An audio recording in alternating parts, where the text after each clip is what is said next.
Well, I finally finished my friend's rebuild of his SB-200 amplifier here, and I found a couple additional little problems. The input SWR in 75 meters is horrendous.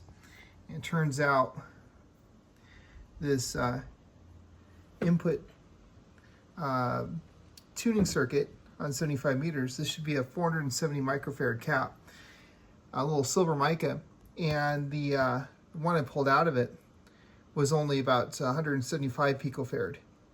So I replaced that. Also, this 510 picofarad cap on the 40 meter coil was pretty far off, so I went ahead and replaced it as well. All the others are good. Input SWR is pretty good.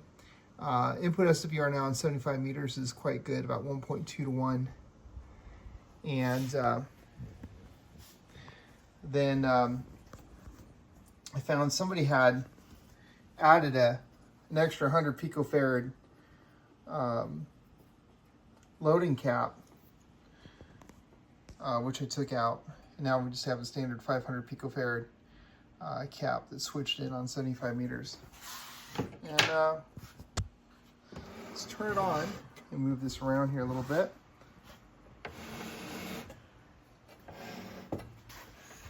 There we go. Let's turn it on.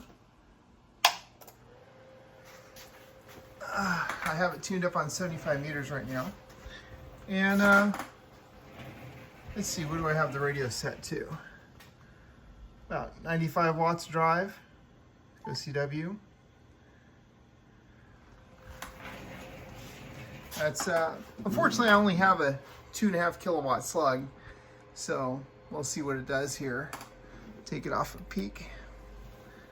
So we'll key up here. That's 650 watts. Look at the grid. Grid looks good.